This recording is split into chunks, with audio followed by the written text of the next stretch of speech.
email to media and said there's going to be a significant announcement for the manhunt. So we knew something big was going to happen. And then, of course, we found out that police believe they do have the 2 bodies belonging to the 2 BC homicide suspects. Important note that autopsies haven't been done yet. I asked the RCMP, how confident are you that this is them? And they're pretty confident. They wouldn't be having this press conference if they weren't. Obviously, very big news. You know, the world has been watching this story. People in northern Manitoba have been hoping for an end to this. They've been on edge for weeks now as this manhunt continues, and elsewhere throughout the country as these 2 men were traveling, you know, through BC and Saskatchewan, that kind of thing. And it's kind of the conclusion that a lot of people were looking to see. They didn't know, would they be found alive? Would they be found dead? And for so long now, people have been wondering where these guys could be. Are they even still up in Gillam? Are they alive? Is someone helping them out? Could someone have given them a ride? And now finally we have a little bit of answers in that they are dead. Police believe they do have their bodies, that it is the 2 suspects, but still a lot of unanswered questions, including the motive for these killings. I want to get to that in a second, Austin, but let's go over what it is that police told you, told the media, told Canadians who are watching in terms of what led them to be able to narrow their search. So really what it was these personal items that were belonging to the 2 suspects. That's what RCMP told us yesterday. They had made this announcement that last Friday their officers had discovered personal items belonging to the suspects. They didn't say what it was. We know that police had also found a damaged boat and that they had the dive team up north. And really it was these items that kind of led investigators and police who found the bodies this morning in the Gillam area near the Nelson River, near the shoreline, to find these 2 men. It was really those personal items. We don't know what they were. Police still being tight-lipped, not telling us. But just the fact that they were able to find those items, confirm that they belong to the suspects, led them to that kind of narrower area in Gillam, which is important because it's so big up there. I mean, it's a massive forest. There's a lot of water everywhere. There's a lot of swamp. And that's really what made this manhunt so difficult, was narrowing down where they could be. So those items gave police a big clue, and it ultimately helped their investigators find the 2 bodies this morning. And so tell us about where they were found in connection to that burned out vehicle. So our understanding is it was close. It was around 8 kilometers, if I'm remembering right, from the press conference, from where that burnt out vehicle was found. So close. And it's interesting because we know that police were up there early on. Our first day in Gillam, when we were up there, we saw police near that area. They had a drone on our very first day. They had canine dogs. I remember seeing them going into the bush and barking quite loudly. So police were certainly, you know, around that area where that car was found. And then we know last week they went back there. They said they were ramping down the manhunt, but they were going to be going back to places they had already gone to check on, things like cabins, that kind of thing. And this obviously turned up some new clues, those personal items being found, and then the big news today with the bodies being found. So, you know, they've certainly had their eyes on that area. We don't know why it took this long. That's something we did ask RCMP, and the response we got was, you know, it's a very dense bush up there. This is where their bodies were found, in very dense bush, and it was a very challenging hunt for these 2 suspects. And there's still, as you were mentioning, Austin, there are still a lot of details we don't know. And obviously, the big question that we may never have a proper answer to is motivation. Exactly, and I mean, that's something I asked the RCMP.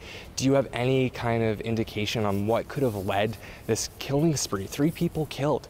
You know, we know that police have searched the suspects' homes and they did a raid. So we asked, you know, have you got any clues onto motivation, that kind of thing. And basically what we were told is that we should chat with the BC RCMP, their counterparts. And so really we're going to have to, you know, hope RCMP will release those details, you know, in the weeks to come, because now this isn't going to come out through court, right? So. Yeah, and those are certainly interesting questions. I know that people will definitely want to know the answers to that. I thought it was also interesting, Austin, maybe we could talk a little bit more because you were up there, you were in northern Manitoba, that, you know, police really seem to have a challenge when it comes to searching. Describe that part of the province for us. I mean, you know, in terms of searching for people in those kinds of conditions, the weather, the terrain, the bugs. Yeah, I mean, the local people up in northern Manitoba and the communities that we were in would tell you that this land is for no strangers. That's something that people in Fox Lake Cree Nation told us. That's one of the communities about 45 minutes from Gillam where RCMP spent a lot of their time searching. The bugs up there were quite horrendous on many nights. You know, you'd look up and it seemed like you had 10,000 bugs flying above you. It was wet, it was damp, it rained a lot. A lot of the land is swamp up there, so it made conditions really hard for RCMP, not to mention how big the search area was up there. We're talking about, you know, tens of thousands of kilometers of bush. You drive on the one road in and out and you're just surrounded by trees and swamp and bugs and wildlife and bears. So really it was a manhunt in the middle of Manitoba wilderness, and it was quite challenging for police. You know, they brought in all those extra resources from out of province, they brought in officers from around Manitoba, they brought in the military, and none of it seemed to work until, you know, they found these personal items on last Friday, and that was again after the manhunt seemed to ramp down. And then, you know, we have this big development today that they find the bodies. So that is certainly an interesting fact, because, you know, they did have the military up there, they did have so much manpower, and it really seemed to turn up little until last Friday. And one of the answers we may, or one of the questions we may get an answer to, is the cause of death. But at this point, what did police have to say about that in terms of these two suspects? Really, we don't know. We don't know what the cause of death is. That's something that autopsies are going to shed light on, and that's something we're going to have to wait and see. Police were really tight-lipped on their details. This is what we know. We know that the police themselves found the bodies this morning around 10 a.m. in the Gillam area. It wasn't a civilian or anything like that. It was police out searching on this manhunt. Really, the cause of death, that's something we're going to have to wait and see from the autopsies. You know, did they have food up there? They were up there for so long. Did they have food they were eating? Did they starve? Did, you know, wildlife potentially get to them? That kind of thing. So these are all questions we're going to wait and get answers to. All right, important questions. But Austin, thank you. That is the CBC's Austin Grabish live in Winnipeg. For more on this, we're joined by Doug Kylo. He is a former RCMP superintendent, and we reached him in Gibbons, British Columbia. And so, Doug, what is your reaction to this news? Well, thanks for having me, Andrew. First of all, kudos to all the people that worked on this. As everyone discussed that they may have been standing down or stepping back some of the activity, I can assure you from my own experience, the activity was still going on. They have to follow up on these things. So I think first and foremost, thanks to all the men and women who are on the ground up there and supporting them across the country, and all police would be behind that for sure. Secondly, to the families, not maybe the best ending, but certainly some form of closure there's an opportunity for some form of closure at this point. So when you say not the best ending, I think you're alluding to the fact that we may not know the motivation, but could we know more about the motivation, even if these are in fact the bodies of the two suspects? Is that something that could come out in this investigation over the coming weeks and months? Absolutely. As you can appreciate, Andrew, and with your experience, there's all kinds of aspects to an investigation. One is the actual physical on-the-ground search for these individuals and to try and contain and stop any further violence. The other aspect will be the homicide investigations and the background investigations of the individuals involved. And hopefully there is some indication as to why they went on this rampage and why in the end the way it ended the way it did. And so I guess, and I think that that's what the assistant commissioner, the top officer, top cop, if you will, for the RCMP in Manitoba, that she was saying, look, I mean, their focus was on the search for these two suspects. It'll be British Columbia RCMP, right, that handles the homicide aspect of all of this? Right. The advantages, I suppose, of a national police force is resources from across the country with specific skill sets can be drawn in events like this very quickly. And I would suspect the forensic activity, the investigative activity, starting from Port Alberni and the history of these individuals, following them across the country to their, and if it is them, their resting place, will be followed up. And that will be some time yet before we get all the answers there. So what outstanding questions do you have? Well, I think there's a number of questions that are outstanding. They'll start probably with the post-mortem and examine how these individuals came to their demise, what may have triggered it. Were they desperate? Were their condition of their bodies and the environment, did that play into an effect? Was it perhaps even the condition of, as you mentioned, all the tactics that were employed by the police, keeping them pinned down in the area? Does that have a play in the final end? They may have some comment or some physical marks that can support, the theory or fact to determine that, all the way back to their computers, to their gaming action, to where they might be have been in the country, to where they might have been heading. All may provide clues for the police investigation. We heard the Assistant Commissioner speaking about how she is, and the RCMP is confident that these are, in fact, the bodies of the two suspects, that even though an autopsy hasn't been performed. What do you think could lead to that kind of confidence without an autopsy being performed? Well, certainly the police, in any kind of instance like this, will look for corroboration. It sounds like to me they believe very strongly that these are the two individuals. So I would suspect with a degree of certainty that they are. However, the police, much like in court, will wait for the confirmation of an independent body to confirm their findings. What would this be like, do you think, for the families of the three victims, but also the family and the people who live in Manitoba who for weeks have been perhaps concerned about these two suspects on the loose? First, for the families, not having been in that, I can't speak for them, but there has to be some sense of acceptance and relief. However, again, without understanding and having full knowledge of it, it's very difficult for them to grapple with, I'm sure. And again, all my condolences to them and their families and extended families. For the community in Manitoba, I might suggest that this story gripped the nation further than Manitoba, although they felt it as well. I think for everybody, and especially the people in Manitoba, there's a sense of relief that they don't have to fear going outside. The safety of the community is paramount for the police. The safety and trust of that community and the effort that is put behind it, again, is paramount for the police.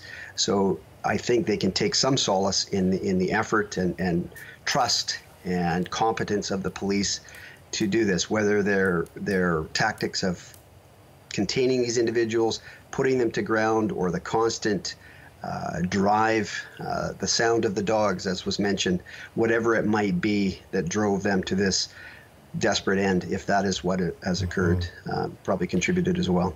It's interesting, there was frustration expressed by members of the community as the search intensified, then it was scaled back. But there also must have been, and maybe you can speak to this, frustration from police themselves in terms of having weeks go by without any kind of resolution.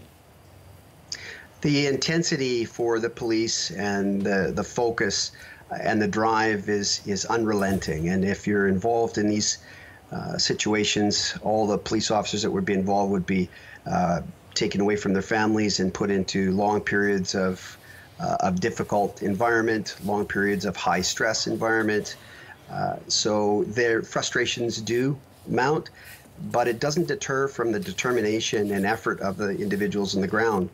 Having been involved with a number of those ERT personnel, there's no question in my mind they were focused on success, and the frustrations aside, they were focused to see this through. Tell us a little bit more about, and the RCMP commissioner wouldn't give us exact details, but that she felt they needed, what RCMP needed, was they needed a piece of evidence, something belonging to the suspects in all of this, and how that would be able to narrow their search. It's confirmation, as I talked about before, it's corroboration and confirmation of information. They have to confirm and refute any aspect of the investigation, whether it's an eyewitness sighting or potential sighting, whether it's a comment on social media, whether it is a strange vehicle in the area. All of those would be investigative aspects to follow up and provide information to the teams on the ground. So to speculate exactly what confirmation, it'd be extremely difficult for me. The possibilities are really endless. And also, it was interesting to hear her talk about, you know, the very difficult terrain, very, very dense brush, no trails, thick brush. You can't even go arm in arm. I mean, the challenges of finding bodies or finding people in an area like northern Manitoba just must be huge. Well, it's extremely difficult. As I mentioned once before, it's not a search and rescue where people are looking to be found. These potentially were combatants. They were potentially setting up an ambush. So the police are moving forward to contact. In real terms, that's what it is. And the contact can be initiated by the suspects in this case, which makes it extremely difficult and stressful for the police. And with two individuals, that threat doesn't go up doubly. It is an exponential threat in my mind. And where does the investigation go from here, both in terms of the autopsies, but also in terms of the investigation into the homicides? Well, the investigation will continue. They will have to close off aspects of the investigation. There is a potential for inquiries. There's potential for internal reviews. They will be looking at how they operated with such, you know, under such difficult times, the logistics.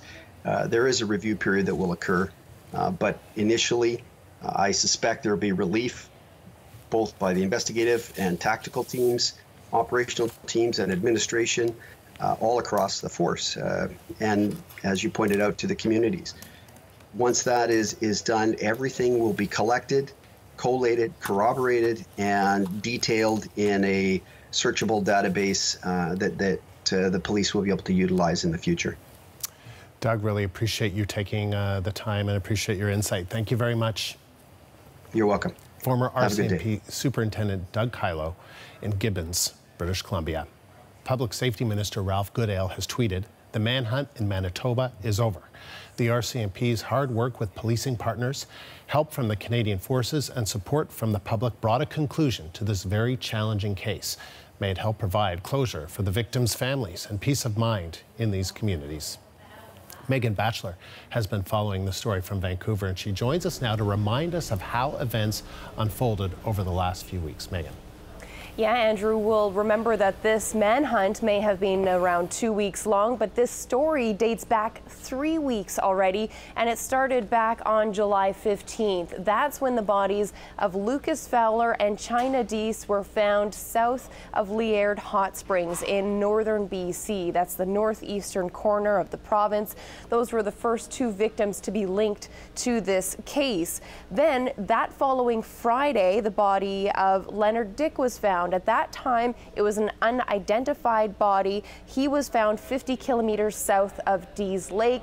He had, that body had been found a couple of kilometers away from the burnt out truck that was believed to have belonged to Cam McLeod and Bryer Schmegelsky. And then at that point, around 2 days after that discovery, McLeod and Schmegelsky were spotted in Meadow Lake, Saskatchewan. They were also spotted in Cold Lake, Alberta before that, but the media wasn't told about those sightings until a few days later. And then July 23rd was a very significant day, and that was the day after the two had been declared missing people. On July 23rd, they had been declared murder suspects in the deaths of Leonard Dick, Lucas Fowler, and China Deese. And RCMP had said at that point that they were last seen in Saskatchewan. And then on July 24th, another burnt out vehicle was found, this time in northern Manitoba. And that too was believed to have belonged to Schmegelsky and McLeod, and that was outside of Gillam. And that is what made the RCMP really focus their search in northeastern Manitoba. On Saturday, July 27th, the military got involved in this search. This was days after the search had initially been initiated in northern Manitoba. There had been no confirmed sightings of the two since they were declared murder suspects on July 23rd. Then on the 28th of July, that is when the Bear Clan had made that sighting in York Landing. And this is an Indigenous search group that was there to help out the RCMP. And York Landing was just to the west of Gillam, and that sighting ultimately was determined to be unsubstantiated. That happened in the following days. And then, of course, Andrew, that brings us to last Friday, when RCMP say that they found that critical piece of evidence, and that was the items that we believe that they say belonged to Schmegelsky and McLeod. They were found near a boat. That has not been linked to the two, but those items were found nearby. And then, of course, today, the discovery of their bodies at 10 this morning, or who they believe are their bodies. Megan, thank you. One of the first sightings of the fugitives was before they were even named as suspects. They were in Jade City, a shop on Highway 37 in northern BC, not far from Deese Lake, where victim Leonard Dick was found. Claudia Bunce is the owner of Jade City, and she joins me now. So Claudia, your staff encountered the suspect. What is your reaction to this news that their bodies have been found? Well, I think that there's a lot of things that are going through everyone's mind here. It's a lot to process and to go through again. I really, truly believe that there's been many, many victims in this crime, and the people that have been left behind, like us, who met them, who saw them, who were worried that they were here. We didn't know if they were coming back. I think that a lot of people are victims in this. Have you spoken to anyone else in the area who encountered the suspects? I've heard news that a few other businesses that they had gone into and talked to. I think we're all feeling the same way, and that is why? Do we go back to normal? I don't think so. I don't think that any of us quickly are going to stop locking our doors or be looking at people a little differently. I think this is going to take a long time to recover from, and it was very quick for us here. We've been dealing with this for 3 weeks and still not knowing where they were, but the people in Manitoba and the fear day after day after day, I think it takes a long time to recover from something like this. And you brought up the key question, why? How does it make you feel that we may never know the answer to that question? Yeah, I mean, what can we do? What could we do even if we knew why? I think that, of course, we all wonder why, what creates this, why, but we may never know. And can you take us back to when you had an encounter, when you saw these two suspects? Just tell us what that was like, what they were like. Well, I think that it's really busy here. It's summertime. There's lots of people going back and forth. They were normal, eyes down, not really social. They were teenagers.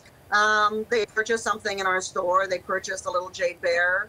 And then to think just a few hours later that they murdered somebody, what if they'd stayed here that night instead? I think all these things go through our minds. It's uneasy. But honestly, I have 3 sons. I feel deeply for their families and what they're going through. I don't think anybody is going to have any calm, or I don't think that this is just, okay, it's over now, let's just move on. I think that there's going to be a lot of stuff to process. It was interesting to listening to the RCMP say, that this may give the families or the people that were affected by all of this some closure and an opportunity to exhale. Do you feel as though you can exhale a little bit? I think it's a really little bit that you can exhale because, yes, they're found, but I think that there's a lot more to deal with. And yes, in a sense, I think that this is going to be scarring us for a while. So how do you kind of move on, or how do you heal from something like this? you know, we have a great community and we all stick together, and it sounds like there's a lot of great communities working together to help each other, and I think that that is what will help us to move on and to heal. Claudia, appreciate you taking the time. Thank you very much. Thank you so much. Claudia Bunce in Jade City, British Columbia. So this breaking news began less than an hour ago when RCMP said they would hold a news conference to make a significant announcement. Here's what the RCMP's Assistant Commissioner in Manitoba told reporters.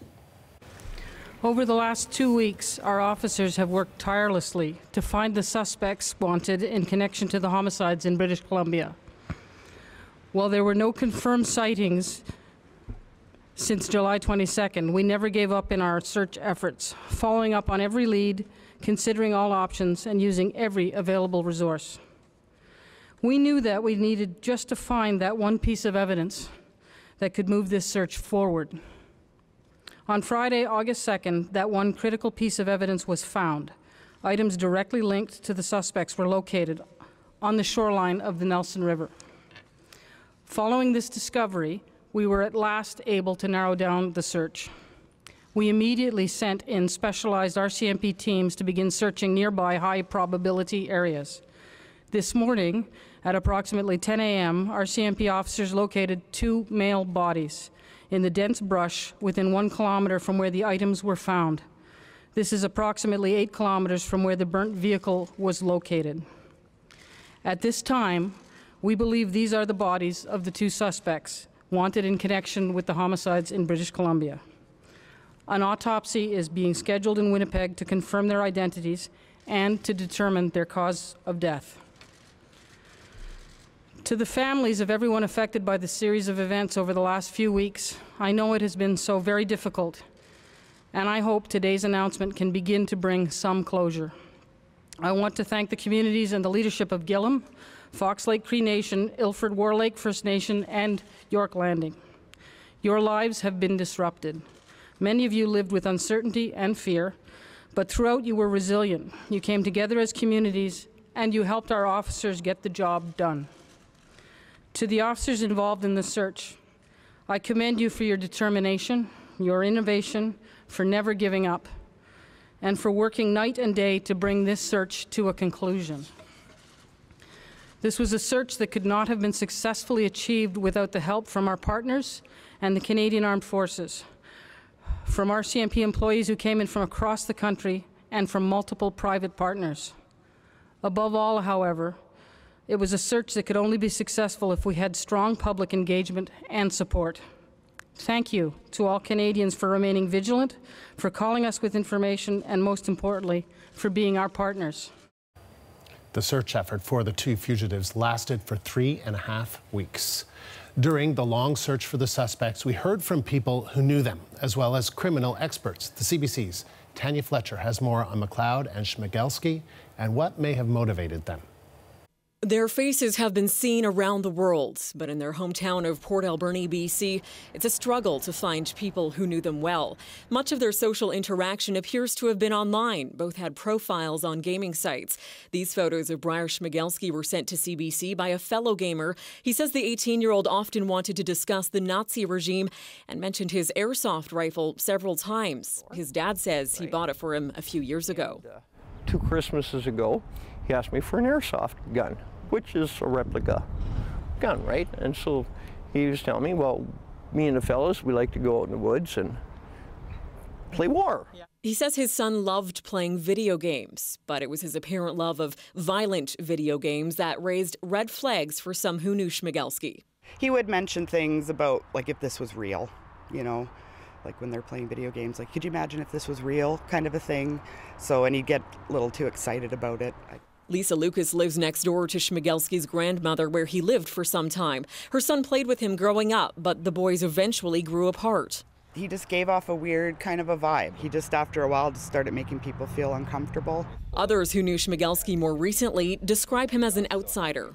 He was definitely not the average guy, and he's a little bit weird. Mathis Muller met Schmegelsky at a skate park a few months ago, and the two stayed in touch on Facebook. In April, Schmegelsky sent him this message asking if he wanted to meet up to talk about politics. Saying stuff like he wanted to start like a militia or something like that. and do some gun shooting. There's some other deeper, darker politics involved too, right? We don't know as much about Cam McLeod, but several people I spoke with in Port Alberni describe him as polite. Workers at a coffee shop he frequented say he was very considerate. Those are the same words his father uses to describe him. In a statement, he writes, Cam is a kind, considerate, caring young man and has always been concerned about other people's feelings. The two childhood friends also worked together recently at Walmart. So for a seemingly inseparable duo, questions are now turning to their current dynamic. Sociology experts say for a pair on the run, one usually emerges as the clear leader.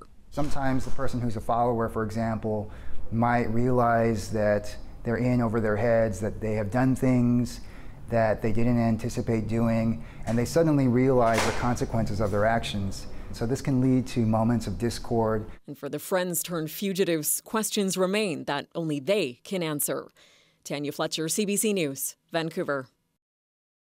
Let's go live to Gillam, Manitoba now. Nav Sahota is the owner of the Kettle River Inn, and people were watching the news, and we reached Nav on the phone. So Nav, what does this news that the manhunt is over mean to you and your community?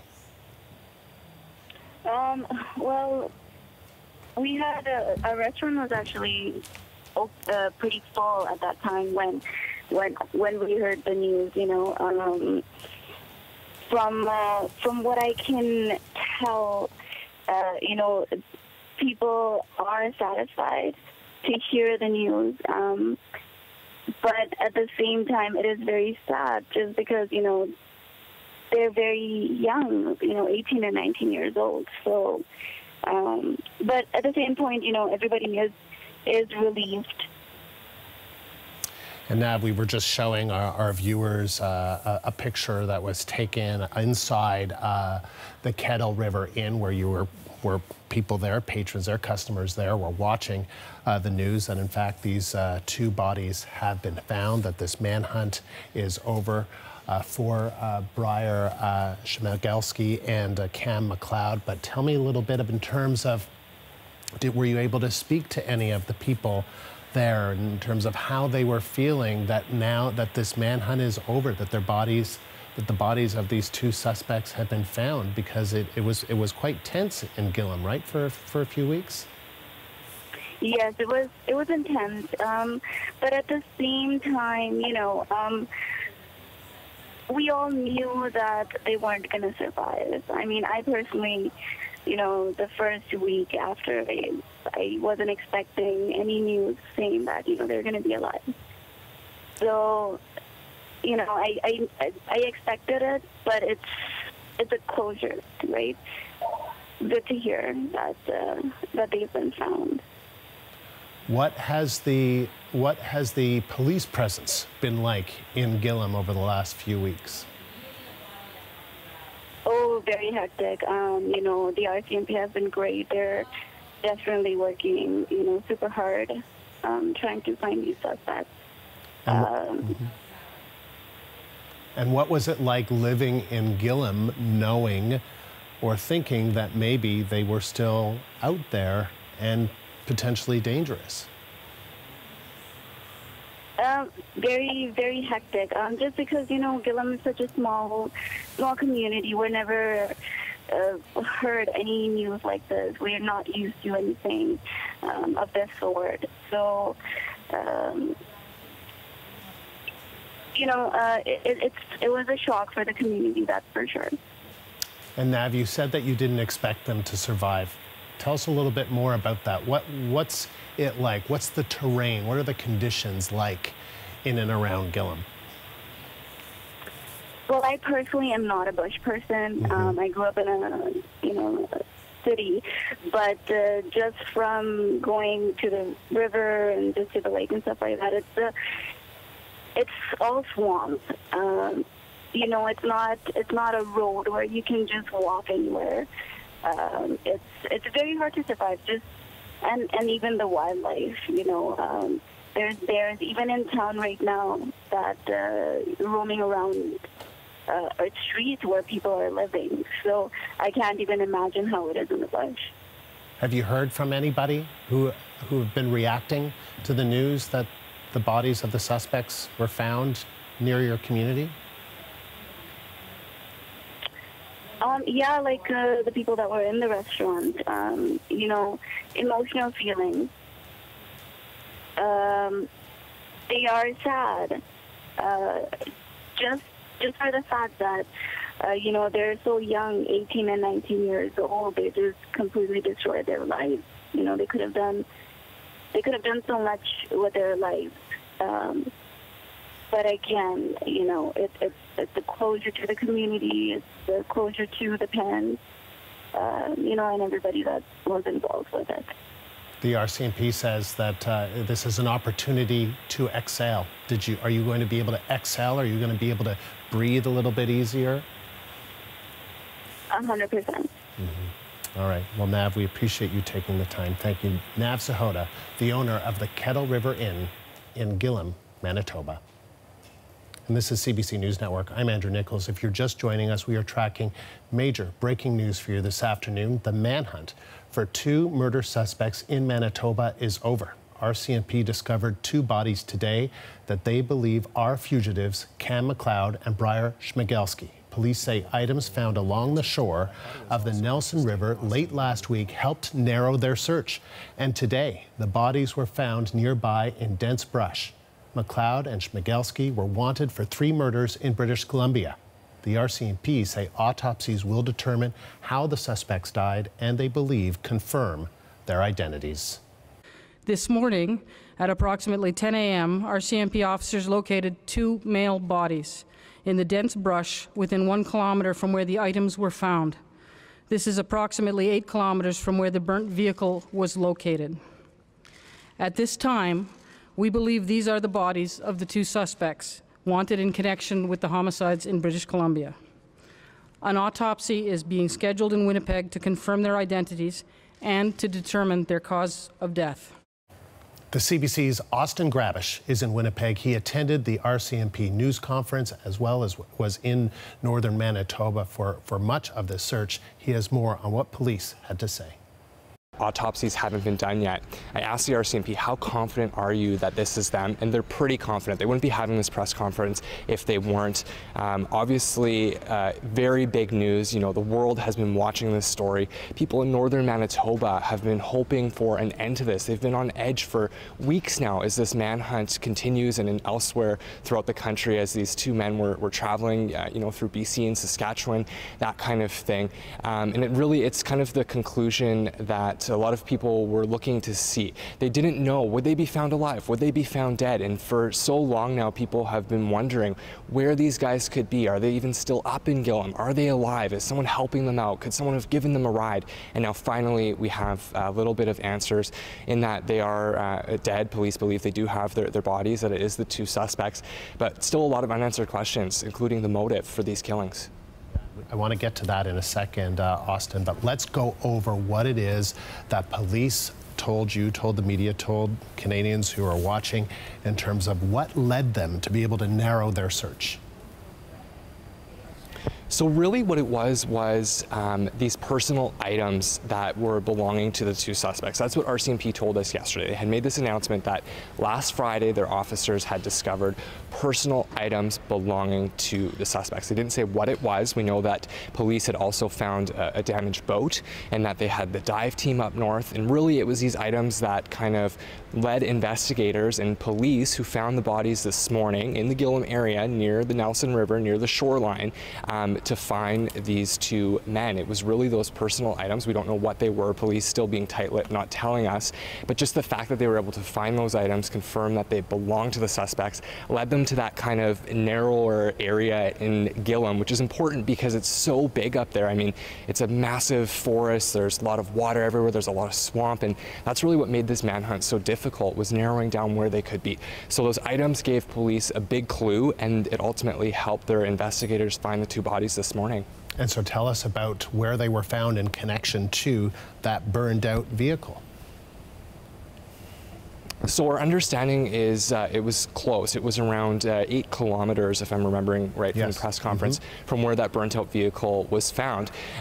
So close. And it's interesting because we know that police were up there early on. Our first day in Gillam, when we were up there, we saw police near that area. They had a drone on our very first day. They had canine dogs. I remember seeing them going into the bush and barking quite loudly. So police were certainly, around that area where that car was found. And then we know last week they went back there. They said they were ramping down the manhunt, but they were going to be going back to places they had already gone to check on, things like cabins, that kind of thing. And this obviously turned up some new clues, those personal items being found, and then the big news today with the bodies being found. So, they've certainly had their eyes on that area. We don't know why it took this long. That's something we did ask RCMP, and the response we got was, it's a very dense bush up there. This is where their bodies were found, in very dense bush, and it was a very challenging hunt for these two suspects. And there's still, as you were mentioning, Austin, there are still a lot of details we don't know. And obviously, the big question that we may never have a proper answer to is motivation. Exactly, and I mean, that's something I asked the RCMP. Do you have any kind of indication on what could have led this killing spree? 3 people killed. We know that police have searched the suspects' homes and they did a raid. So we asked, have you got any clues onto motivation, that kind of thing. And basically what we were told is that we should chat with the BC RCMP, their counterparts. And so really we're gonna have to, hope RCMP will release those details, in the weeks to come, because now this isn't gonna come out through court, right? So. Yeah, and those are certainly interesting questions. I know that people will definitely want to know the answers to that. I thought it was also interesting, Austin, maybe we could talk a little bit more because you were up there, you were in northern Manitoba, that, police really seem to have a challenge when it comes to searching. Describe that part of the province for us. I mean, in terms of searching for people in those kinds of conditions, the weather, the terrain, the bugs. Yeah, I mean, the local people up in northern Manitoba and the communities that we were in would tell you that this land is for no strangers. That's something that people in Fox Lake, Cree Nation, told us. That's one of the communities about 45 minutes from Gillam where RCMP spent a lot of their time searching. The bugs up there were quite horrendous on many nights. You'd look up and it seemed like you had 10,000 bugs flying above you. It was wet, it was damp, it rained a lot. A lot of the land is swamp up there, so it made conditions really hard for RCMP, not to mention how big the search area was up there. We're talking about, tens of thousands of kilometers of bush. You drive on the one road in and out and you're just surrounded by trees and swamp and bugs and wildlife and bears. So really it was a manhunt in the middle of Manitoba wilderness, and it was quite challenging for police. They brought in all those extra resources from out of province. They brought in officers from around Manitoba. They brought in the military, and none of it seemed to work until, they found these personal items on last Friday, and that was again after the manhunt seemed to ramp down. And then, we have this big development today that they find the bodies. So that is certainly an interesting fact, because, they did have the military up there. They did have so much manpower, and it really seemed to turn up little until last Friday. And one of the answers one of the questions we may get an answer to is the cause of death. But at this point, what did police have to say about that in terms of these 2 suspects? Really, we don't know. We don't know what the cause of death is. That's something that autopsies are going to shed light on, and that's something we're going to have to wait and see. Police were really tight-lipped on their details. This is what we know. We know that the police themselves found the bodies this morning around 10 a.m. in the Gillam area. It wasn't a civilian or anything like that. It was police out searching on this manhunt. Really, the cause of death, that's something we're going to have to wait and see from the autopsies. Did they have food up there? They were up there for so long. Did they have food they were eating? Did they starve? Did wildlife potentially get to them? That kind of thing. So these are all questions we're going to wait and get answers to. The CBC's Austin Grabish in Winnipeg. For more on this, I want to bring in Sherry Benson-Podolchuk. She's a former RCMP officer, and she joins us now from Gimli, Manitoba. So Sherry, what is your reaction to this news? Well, I think it's a welcoming news for the communities and the victims of the the families of the victims is this is welcoming news. And like the Assistant Commissioner said, the communities, all the communities up there, including the police, can take a collective exhale and relax and try to get back to the new normal. There's always the unpredictable unknown in any kind of investigation. And your reporter is right. Up there, it's dense bush. Someone could have walked right by them and not have seen them, because it's so dense and it's so difficult to even look from like take an aerial view. So it's very difficult if they had been hiding there, and who knows, we don't know how long that would have been. So it was very challenging for these two suspects to be found at any time. How do you think the personal items that were found earlier this week were helpful in this? Well, anytime you're investigation you're trying to locate a suspect, you look for stuff that links them to an area. And then you can, okay, they were here. How long does it look like they were here? Just yesterday, today, 5 days ago? And then they're able to, proceed with a search, based on the evidence that they find. But they have to confirm that it's their stuff, that it was that belonged to the two suspects. And when they did that, it seemed like things really moved along quickly. Were you surprised that the suspects' bodies were found, that this is the way it would appear resolution has happened? Well, they gave an indication, at the very beginning that this is one of the pacts that they had. It was going to be a suicide pact. And it's always sad when that happens, because it certainly ratchets up the fear and the anxiety for the police doing their job to protect the public, as well as the public, who are wondering, are these two suspects out there anytime when I go for a walk or my children are playing outside? So there's that element of fear there. But no, I'm not surprised. It's always sad when more people die, right? You would like to have some answers to the millions of questions that people will have for the end of time, trying to figure why they did this, and why they decided to why did they decide to go to Gillam and hide out there. So it's not a surprise. It's always disappointing, but because those questions never get answered, and I'm sure the police would have liked to have this come to a more peaceful resolution where they were brought into custody. And Sherry, at this point, we don't know a cause of death. But will those autopsy results help us understand that? Well, I guess it just depends. Yeah, for sure. The pathologist will definitely be able to sort of rule out different things, and we just don't know if anything happened to their bodies and how long they were out there, the elements, the animals, and how they died. So it would be up to them to determine that. And I think the longer they were out there, the more challenging it is. But I'm sure they will find some sort of resolution with regards to how they actually died.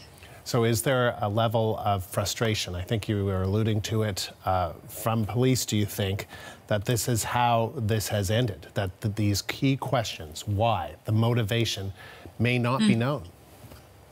No, I don't think you'll ever come to an answer that would be comforting, or even say, okay, we can tick that one off. Because when people behave in such destructive, violent manners, is there one thing that ticks that it goes click and they decide to do that? I think it's mostly that, like, the randomness of the murders, which is really very difficult for all of us as Canadians and citizens of this world to try and figure out. And yeah, the police, it was exhausting. The conditions up there, the stress level, maintaining their professionalism out there in those extreme conditions with the bugs. Your reporter mentioned the millions of bugs, as well as trying to reassure the Canadian public and the communities who were dealing with this type of stress.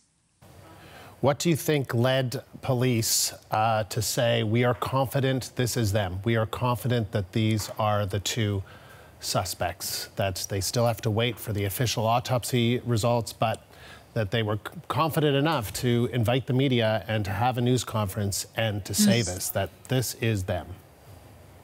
Well, it could be a couple of things. One would be, how tall are these two people? What were they last seen wearing? Is it similar to what they were last seen wearing?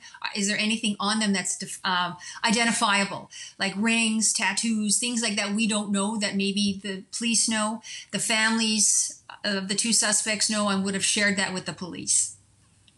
Are you surprised how long the suspects managed to evade police?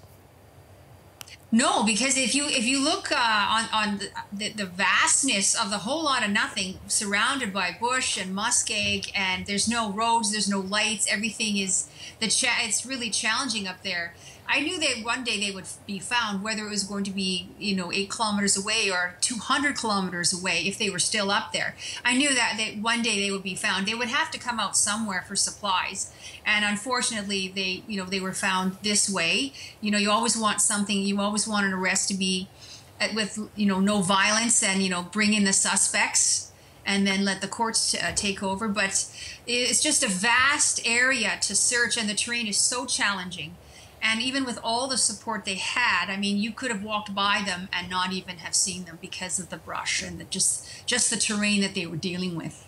And so how difficult would that search have been, and how important do you think it was for police to narrow the search down? Well, I think that as they narrow it down, it comes in with some of the things that they find and the evidence that they can search in different areas. And then, of course, the manpower, they had a lot of manpower up there. And sometimes it's just taking a certain area and then, focusing in on that. But, the terrain that they were dealing with is nothing, really hard to criticize any kind of, if they missed anything, because of the vastness of that area. And, just the challenges of dealing with the terrain and the weather and the different environmental conditions. We heard from the RCMP commissioner speaking about how it's so dense and so, the conditions are so tough, the terrain is so tough that you can't even search arm in arm. I mean, do you know that part of the province in terms of northern Manitoba, what it's like up there? Yeah, I used to live in the pond, and so I know the bush up there, and I had friends in Thompson, so I'm familiar with the area up there. And so yeah, you just going on a trail up there is a lot different than stepping off the path. You just disappear, and you just can't go running in there, and arm in arm trying to do a normal kind of grid search when it would be impossible to do because there's trees and everything in your way. And you have to make sure you don't trip over anything, and you're sinking into the ground. So it's really challenging just to even walk, let alone fleeing the police, let alone the police trying to do their search. Tell us about where the investigation goes next. The Manitoba RCMP investigation in terms of the autopsy results of the bodies, but also the homicide investigations taking place in British Columbia. Yeah, that would be all under those homicides occurred in BC, and so the assistant commissioner made the comment that would be handled by the BC police, and I'm sure they will have their own press releases as things move forward from this discovery today. And so, just finally, you've come on the air, you've spoken to us many times. Just your final thoughts about what, as a former RCMP officer, what this has been like for you to watch all of this, and how what your sense is of how this all took place. Well, my heart, you're always feeling for the victims, the families, and then of course you want public safety, and then as a former police officer, you don't want to have any police officer shot or injured as this unfolds, and of course there's that high stress that takes a toll on your mental health, and also the mental health of the community. So what they've shown in the communities is a really strength and courage, resilience, of having to deal with that. And so I'm always hoping when these kind of events end, and it is almost an ending, and as they unfold into a new normal, that people get the supports that they need, both the police and also the community. They get what they need so that they can recover and move forward with a new normal and not be afraid. Sherry, appreciate you taking the time. Thank you very much. Thank you. That was Sherry Benson-Podolchuk, a former RCMP officer joining us from Gimli, Manitoba. Jennifer Hall is with me on the set with more about the suspects, because that is, this has been a major story in this country for weeks. We thought they were missing, and then they were suspects. We know that there's 3. They were connected with the murders of 3 people in British Columbia, and now the big news today, as time went on, more and more people were starting to think this is how it's going to end. and young men, 18 and 19 years old, so just in their late teens. And today we know several families are mourning, not just the families of the victims, Lucas Fowler, China Deese, and Leonard Dick, but also two families in Port Alberni, BC, have lost their sons. And so let's talk a little bit now about these two young suspects. 19-year-old Cam McLeod and 18-year-old Bryer Schmegelsky were said to be childhood friends, and they had been working together at a Walmart in Port Alberni, BC. The father of Bryer Schmegelsky told the media when at this point the two young men had just been declared missing that the pair set off on an adventure. They were looking for work in the Yukon, so they set off in their SUV, and he believed that that's what they were looking to do. In a written statement, the father of 19-year-old Cam McLeod called his son a kind, considerate, caring young man who always had been concerned about other people's feelings, said that the family was in shock and that they had been trapped in their home for some time in Port Alberni, BC, because remember, that is where international media focus was at first when these two were listed as suspects after they had been listed as missing. A friend of Cam McLeod described him as a big gaming nerd and someone who was a happy person, and said that he was mostly into fantasy video games. Now, Bryer Schmegelsky we know a little bit more about because his father actually has written a book that he handed out to reporters, self-published, in which he speaks about a very troubled family life. And Alan Schmegelsky said that in this tough childhood, his son was in extreme pain because of an early divorce at around age 5 or 6, and said that he believed that if his son was indeed guilty of these crimes and was caught, he said he believed his son would want to go out in a blaze of glory. Bryer Schmegelsky grew up in this small Vancouver Island community, Port Alberni, and his dad said that at about 2005, that's when the parents split, he said his son changed and his main influences became video games and YouTube, and said that his son was in serious pain. We know that the pair also enjoyed playing on video games, one of them is a gaming site called Steam, and an anonymous person came forward to say that he had met this pair through this game and said that Schmegelsky was fascinated by Nazi history and that last year had sent him photos of Nazi regalia he'd been collecting. When Schmegelsky's father was asked about that, he said he knew that his son was fascinated by Nazi memorabilia, but said he was not a Nazi sympathizer. So a little bit of background, but no idea, Andrew, of any possible motive. And we may never know. Jennifer, thank you. You're welcome. The CBC's Megan Batchelor joins us live in our Vancouver newsroom. Of course, British Columbia is the site of those 3 homicides. And Megan, this manhunt has been going on for a long time. Remind us of some of its key moments.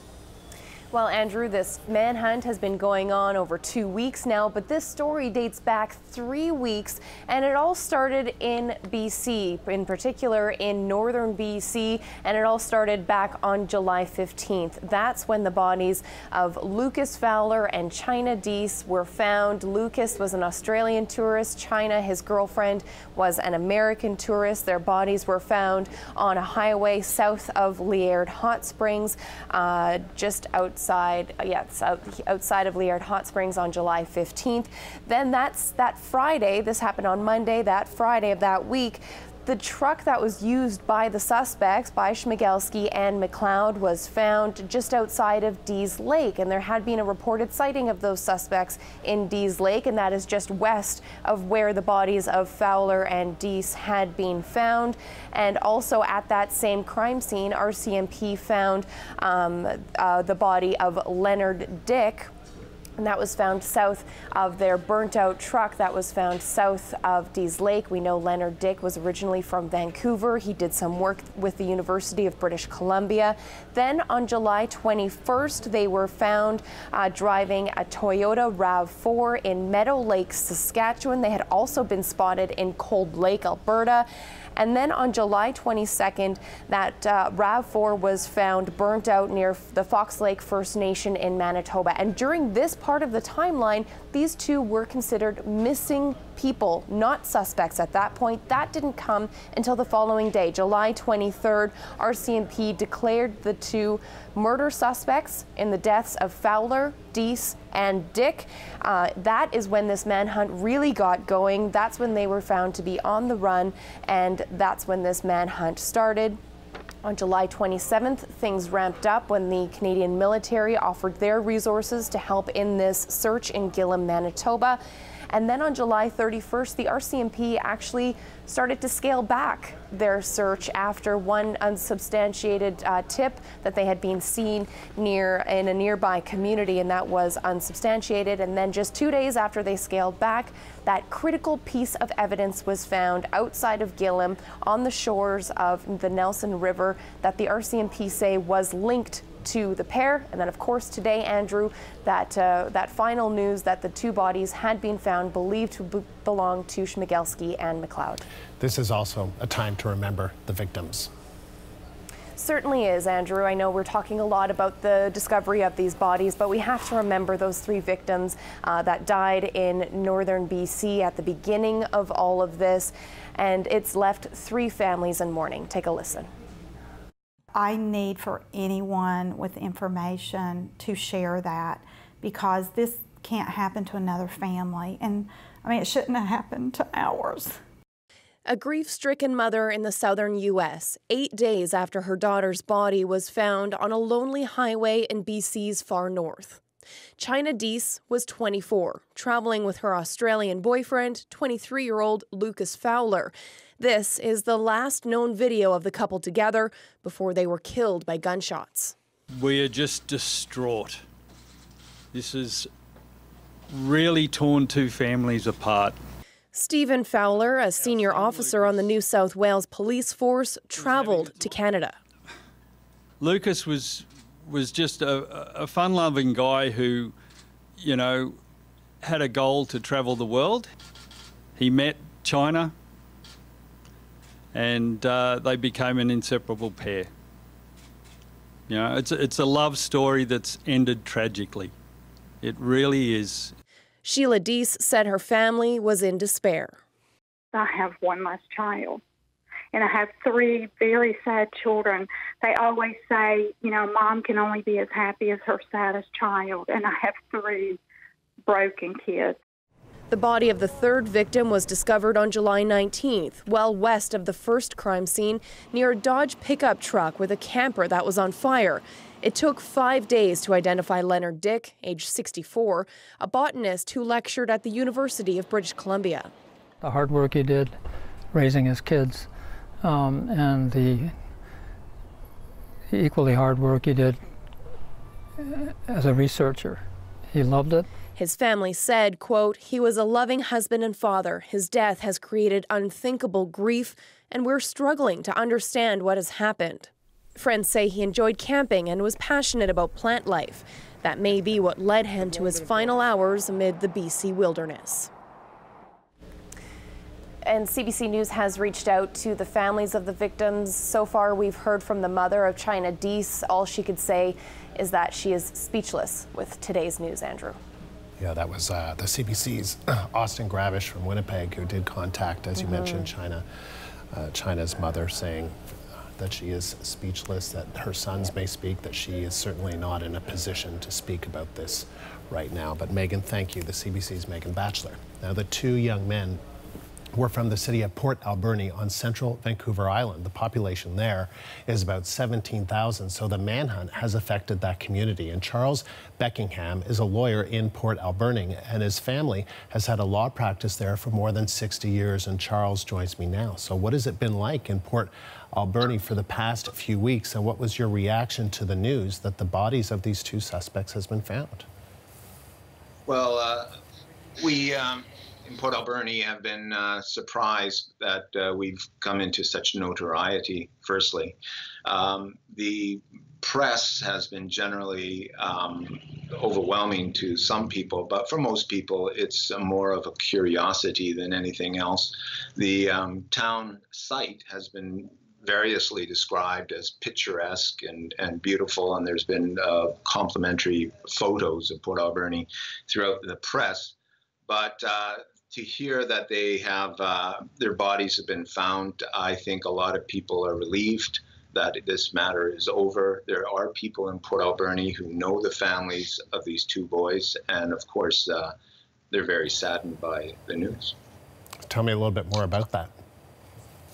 Well, I don't know them personally, so I can't really say much. But I have people that work in my office that know of their families, and they're naturally just concerned about the attention that's been paid to this matter, and I guess the sadness that they feel. Would you say the city was consumed by this story? No, I wouldn't say it was consumed. I think there was understandable interest in it, and it was the topic of many conversations. But I don't think it was terribly distracting. I work in the court system, and I'm in Port Alberni courts generally on a daily basis. And I don't think it distracted people, but it was a frequent topic of conversation. And so now let me ask you this, since you do work in the court system, can you tell us more about where the investigation goes next, maybe some of the unanswered questions that people may never get answers to? Yes, well, I don't know actually where it would take place, whether there would be a follow-up investigation here in Port Alberni or not. You know, had they been taken alive, of course, the investigation would go into high gear with questioning of the two young people. Now that they're deceased, I think it's quite likely that there will be less intensity in that investigation. I imagine that the police have already followed up most of the leads here in Port Alberni that they're interested in, including their computer history and basically the social history of these boys. So they were not boys that were known to the court system. If they had been, I would have known probably quite a bit about them because I'm, as I said, daily in court, and I would have heard about them. But these two individuals were not known to the court system, and they have been variously described as just very nice boys. There are some reports about one of the boys that I have heard that have been negative, but I don't think it'd be responsible for me to repeat them.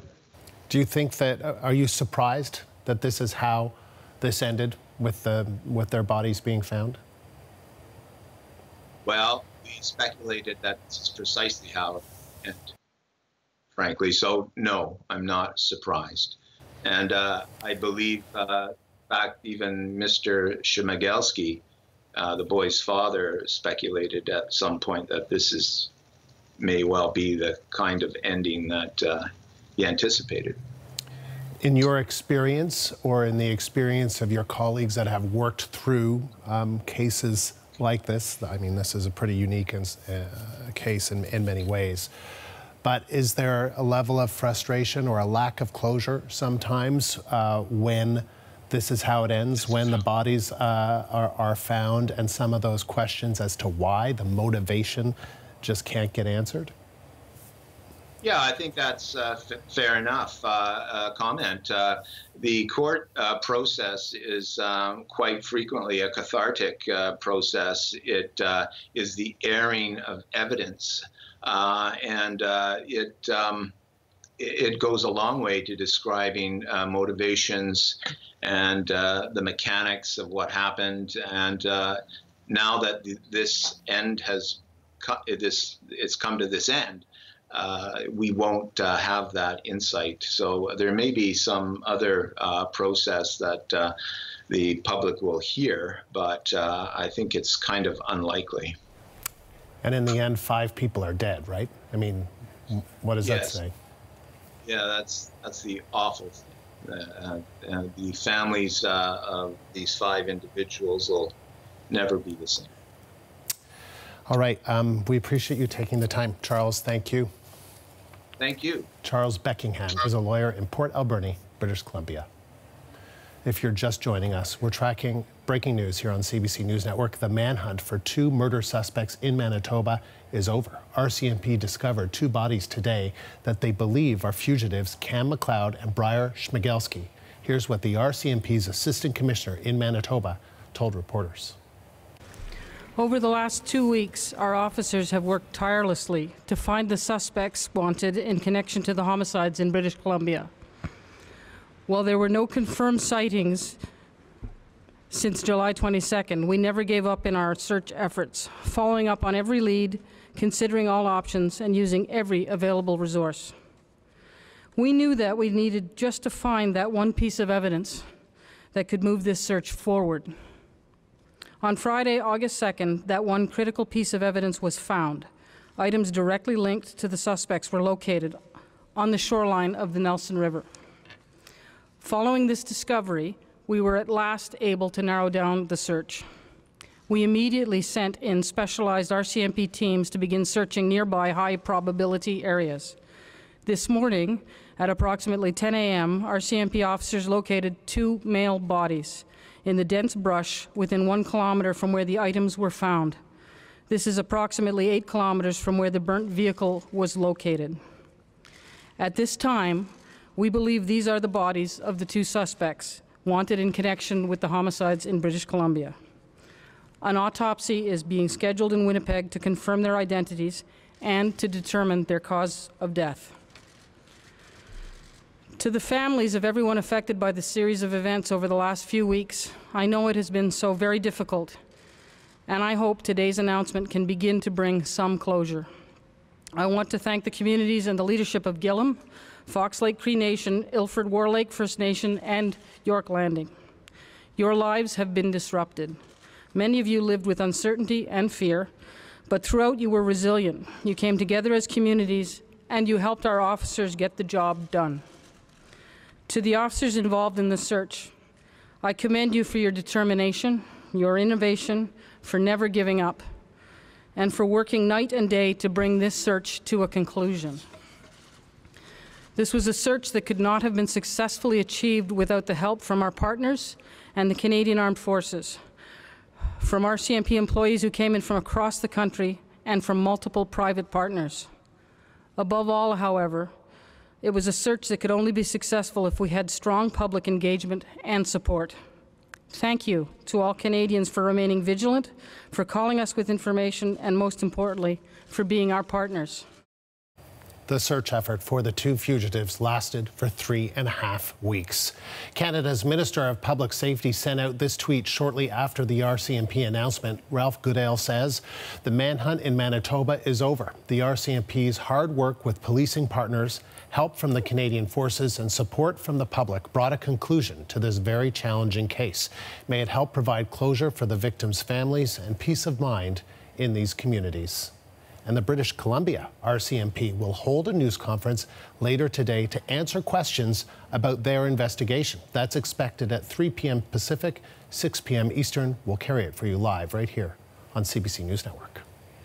Last hour, we spoke to Doug Kylo. He's a former RCMP superintendent, and we reached him in Gibbons, British Columbia. Here's what he had to say about the RCMP update.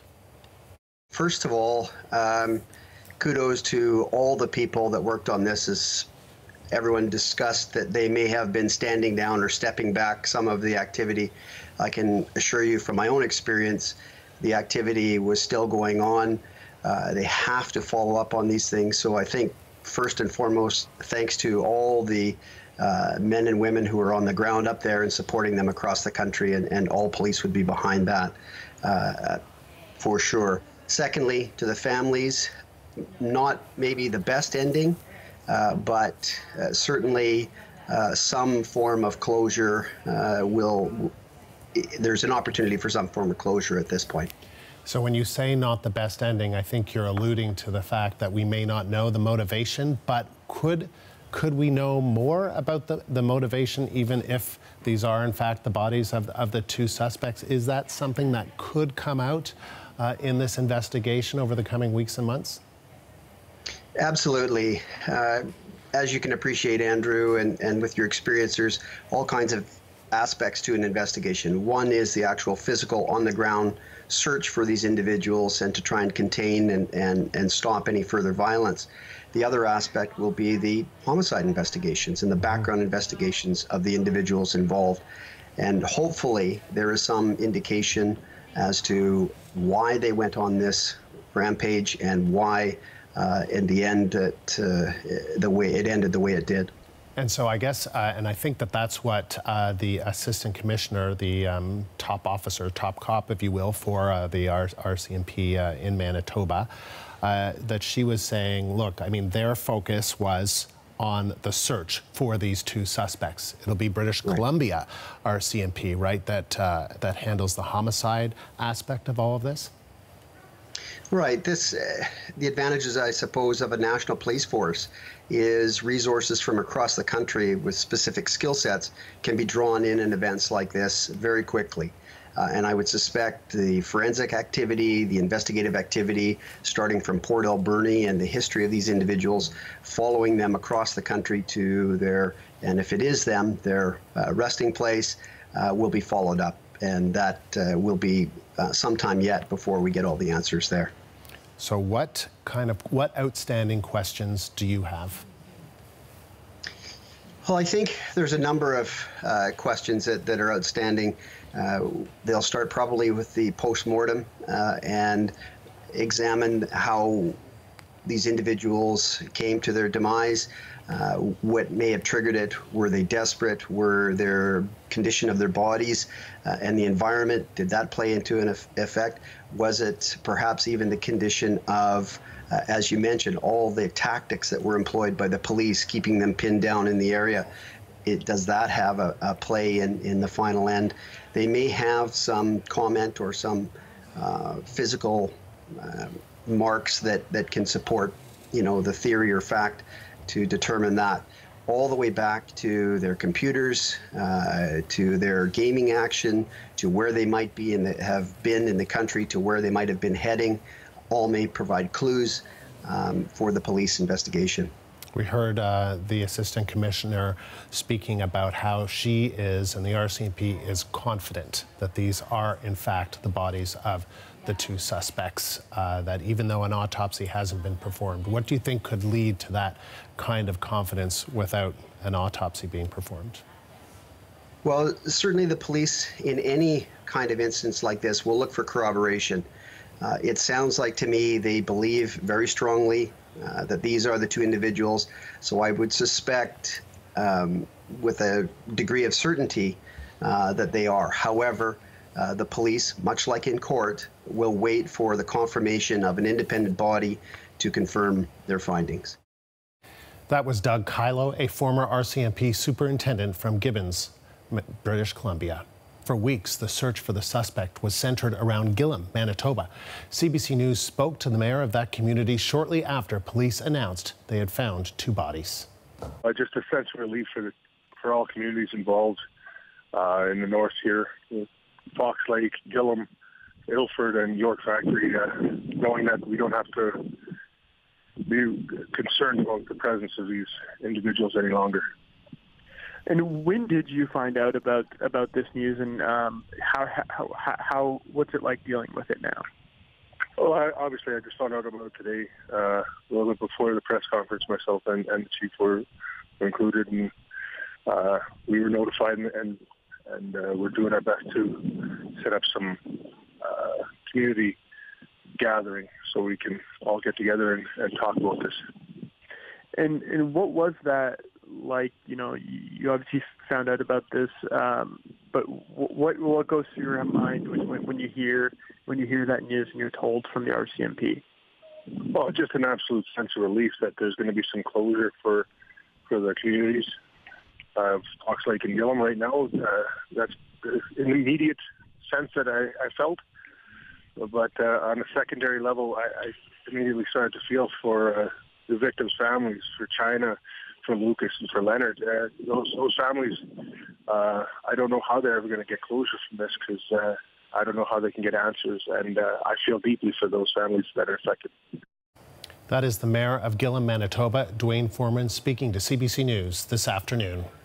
I want to bring in our next guest. Dave McDonald is the founder and lead survival instructor of the International Canadian School of Survival. He joins us from Lac du Bonnet, Manitoba. So Dave, the RCMP, they were searching in and around the Gillam area for a while, and the bodies were only found this morning. Can you tell us more about the terrain that they were searching in? So Andrew, it'd be rocky along the shoreline. There'd be lots of little inlets, lots of overhanging trees, shadowy areas where you could stash a small vessel, like a small boat or something along those lines.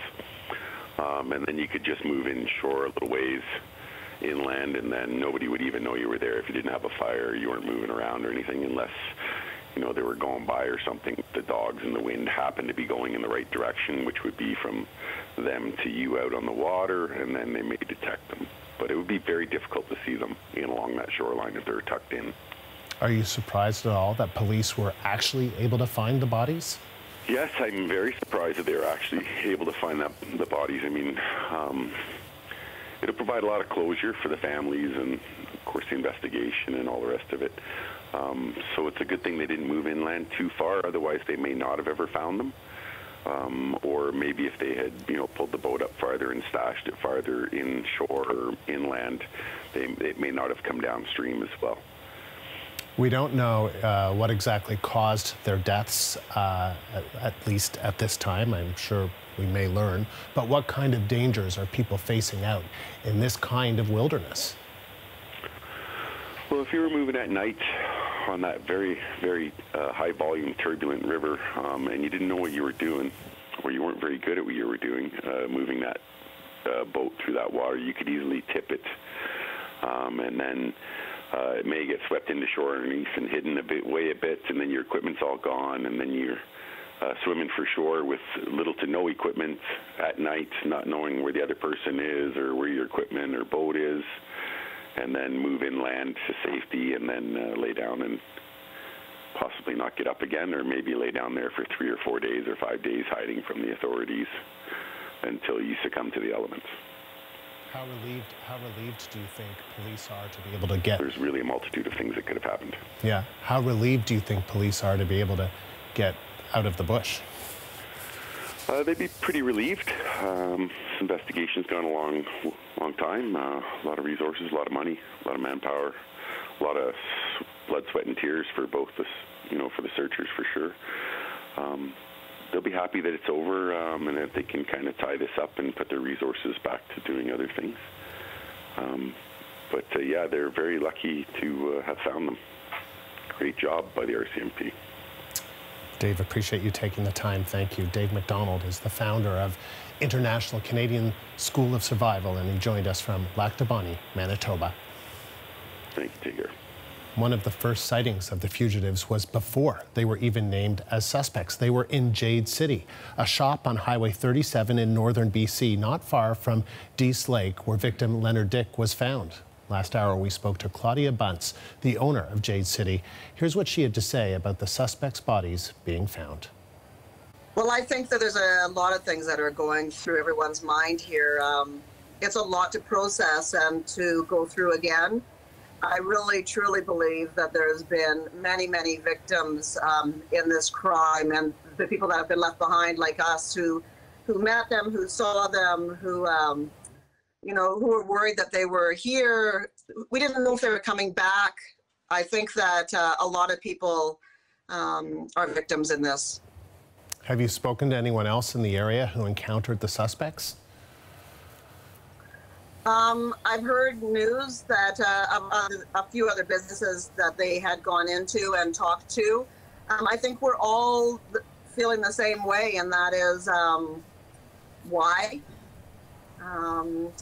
Do we go back to normal? I don't think so. I don't think that any of us quickly are going to stop locking our doors or be looking at people a little differently. I think this is going to take a long time to recover from. And it was very quick for us here. We've been dealing with this for 3 weeks and still not knowing where they were. But the people in Manitoba and the fear day after day after day, I think it takes a long time to recover from something like this. And you brought up the key question, why? How does it make you feel that we may never know the answer to that question?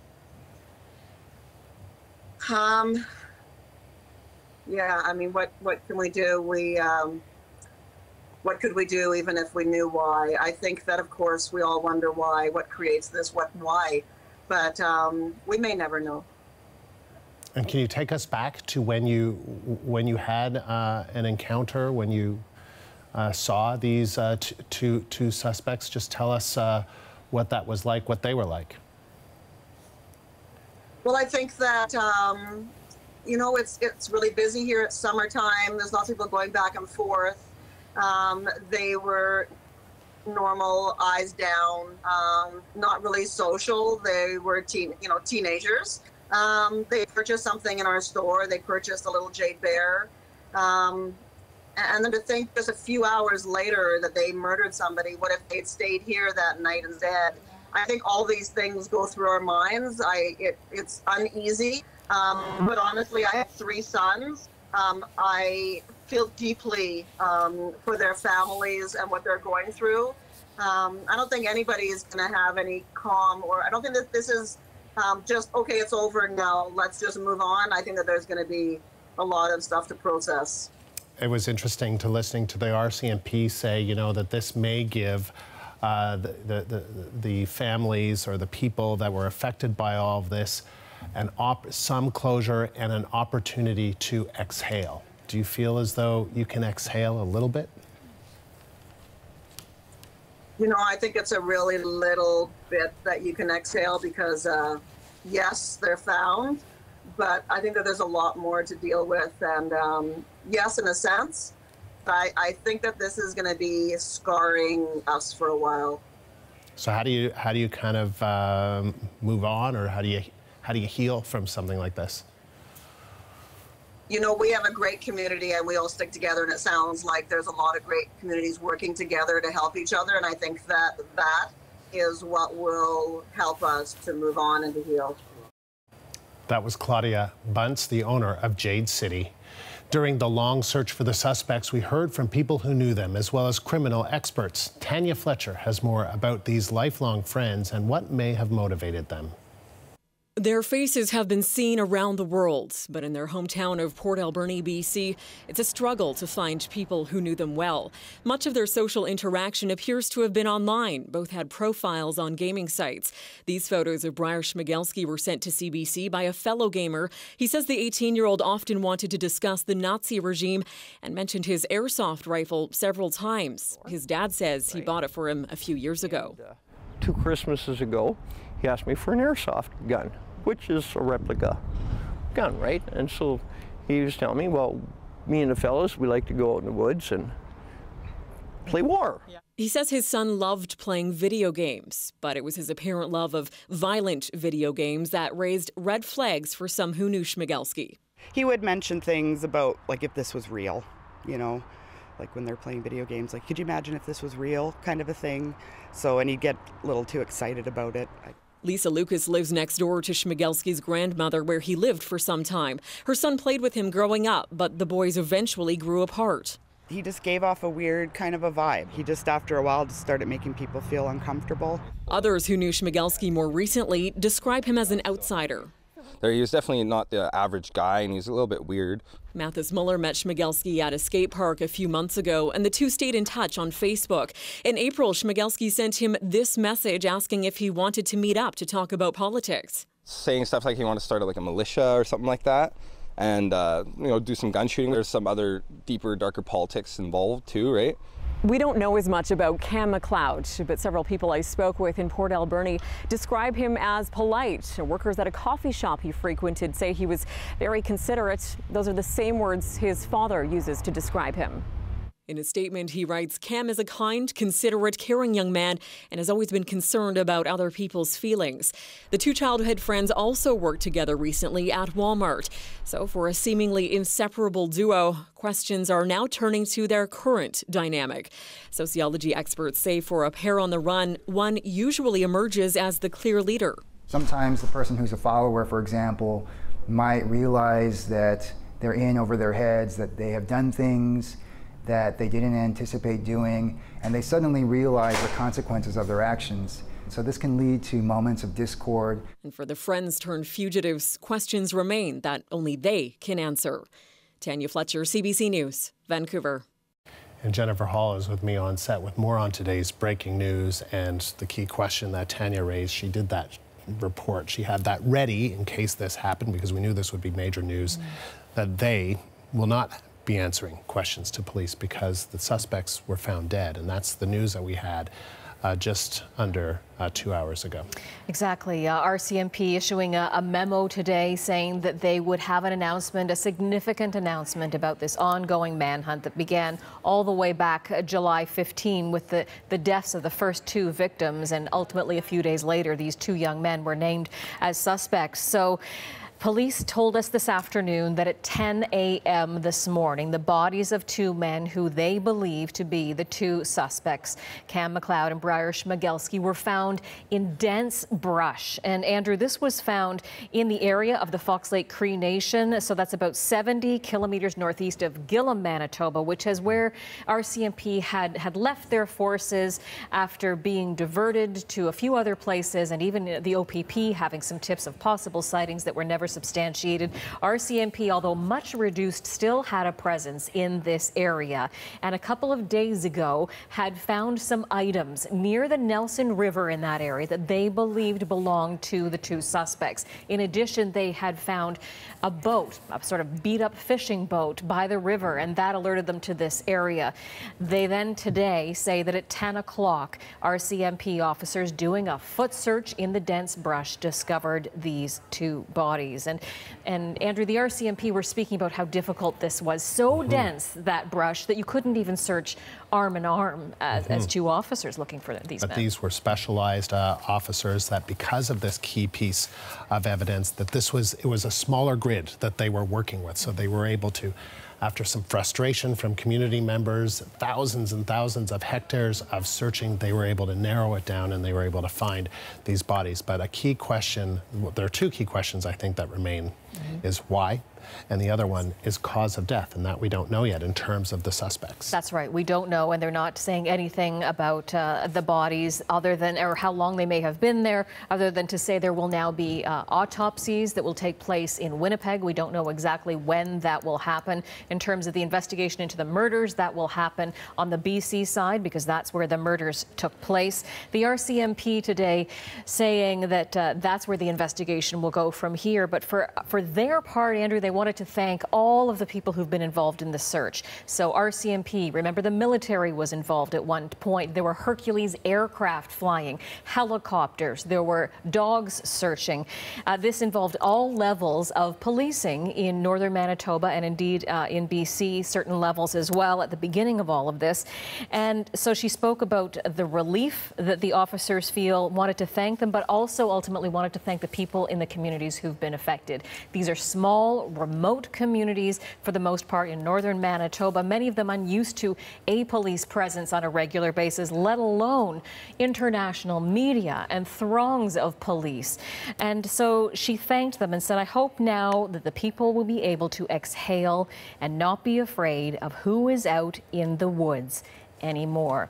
We know, Andrew, we've heard from families who said this was pretty traumatizing. They were on lockdown in Gillam, Manitoba for a little while, and their children were being kept inside. You had to have an escort if you wanted to go to a doctor's appointment. It was pretty terrifying. Pretty terrifying. But it's important to say that the Assistant Commissioner for the RCMP in Manitoba, that while they don't have confirmation that it is these two suspects, they're confident. They had a news conference. We're going to hear from the RCMP in British Columbia in about an hour from now on that part of the homicide investigation. Right. So surely, if they're saying that they're confident, they're pretty sure, based on what exactly, we're not sure, but that these are, in fact, the suspects. So maybe some closure, but maybe not total closure for some of the families of the victims, right? Well, no, and these families, don't forget, are still in mourning. The families of Lucas Fowler, a 23-year-old from Australia, China Deese, a 24-year-old from Charlotte, North Carolina, and their parents spoke about how the two met and fell in love. They were avid travelers. They met at a hostel in Croatia and had been